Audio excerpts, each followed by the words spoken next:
we actually got ourselves into this illogical situation more than 500 years after the development of modern accountancy began with Luca Pacioli in the 15th century? Well, I think it has happened in the main, if I may suggest it, for three reasons. Firstly, and most basically, it is because the largest proportion of our natural capital has not been monetized, if there is such a word. It has not been properly valued and charged for, because assets like fish in the oceans, water in rivers, rainfall, a clean and temperate atmosphere, and communities have always been thought of as limitless and just freely available. It is also, of course, because valuing these things and charging for natural capital can be difficult when the assets do not necessarily belong to a particular individual, organization, or country. In short, providing quantitative figures for qualitative values has proved a somewhat elusive science. Secondly, and forgive me for pointing the finger here, it is also because accountants tend to feel more comfortable, perhaps, dealing with certainties and recording what has already happened, rather than addressing the less certain, broader, and longer-term consequences of our actions. And thirdly, it is because of our strong emphasis on the short term. As I was saying, people are largely judged, remunerated, and recognized for what they achieve today, rather than their plans and actions for tomorrow, despite the fact that the way we plan for the future ultimately determines our survival and is considerably more important. So the new integrated reporting model, which the IIRC is helping to develop, will address each of these issues: the failure to value and price our natural capital, the narrowness and retrospective emphasis of most accounting information, and our disproportionate focus on the short term. Well, to develop and provide this more comprehensive information will be hard enough, but tougher still, it also needs to be clear, concise, and comprehensible. In other words, the challenge for the IIRC is not just to tackle the gaps in accounting and reporting, but to address the underlying issue that annual reports are often orientated too much towards demonstrating compliance with rules and regulations. This reduces their capacity to be a clear and powerful means of communication. As I said, my A4S project's main achievement in 2010 was helping to establish the IIRC, and I very much hope that one of its main achievements in 2011 will be working out how we can better value natural capital.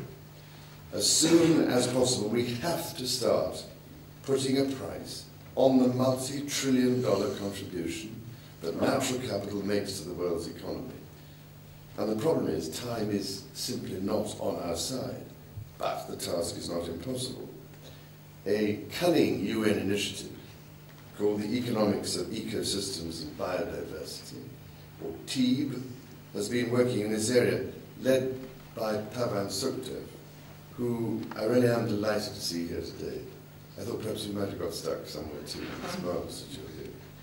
And this year, TEEB published some initial recommendations which included upgrading the present system of accounts so that they report changes in the stocks of natural capital and reflect how the services offered by ecosystems are performing.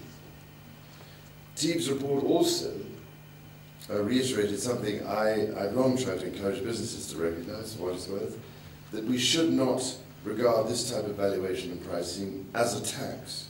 We should see it as an incentive for careful investment for the future, something to be achieved not through imposition and dictum, but through reassessment and realignment of thinking and exchange and discussion.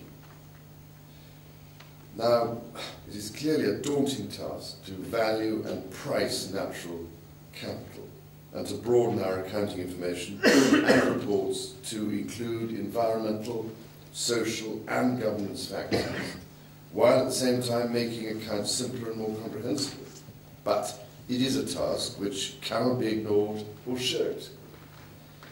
I think it was Lord Stern who said in his seminal report that climate change is a result of the greatest market failure the world has seen. He was referring, of course, to markets' failure to value and price ecosystem services and natural capital.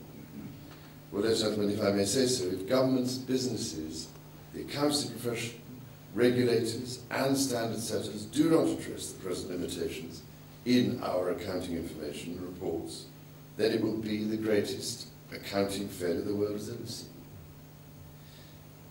Well, I don't think I need to remind you, ladies and gentlemen, of the impact of the credit crunch and the ensuing economic recession on people's lives. But it is no exaggeration to say that this will be as nothing compared to the economic damage, the human deprivation and misery that will result if we continue to overconsume and abuse our planet's irreplaceable natural capital. We do not have the option to carry on with business as usual. The 21st century presents us with very different circumstances, and surely we must cut our cloth accordingly in order to survive.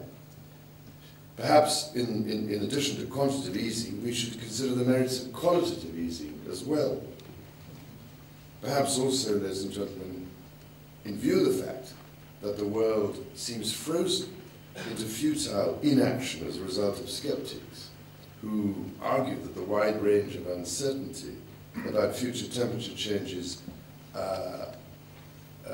lowers the need to act, we need to ask ourselves, or accountants and economists need to ask themselves, what is the cost of lowering CO2 output and having the long-term effect of increasing CO2 turn out to be nominal?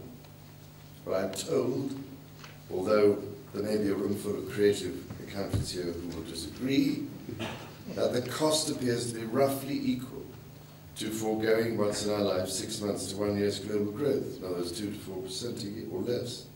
And this question really does need to be considered because, of course, the biggest cost of all from global warming is likely to be the accumulated loss of biodiversity. And as I've said, this features nowhere in economic cost-benefit analysis, which is why, ladies and gentlemen, on Saturdays it is the economists that need a spot of meddling with, because if we now have accounting for sustainability, surely the natural and logical corollary is to start examining the prospects for and economics for sustainability.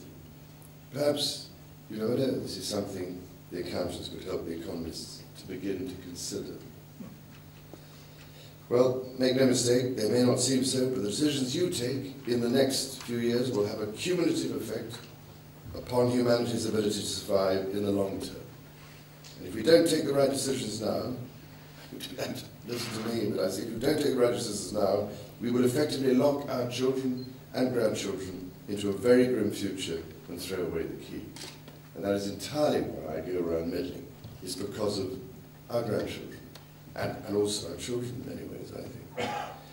So as the Native American proverb says, we do not inherit the earth from our ancestors, we borrow it from our children. And there is no time for inaction. Who better to take the lead and set an example than the accountancy profession, which in so many respects is the engine room of the corporate world. Many people think that accounts and accountancy aren't important, but information is power.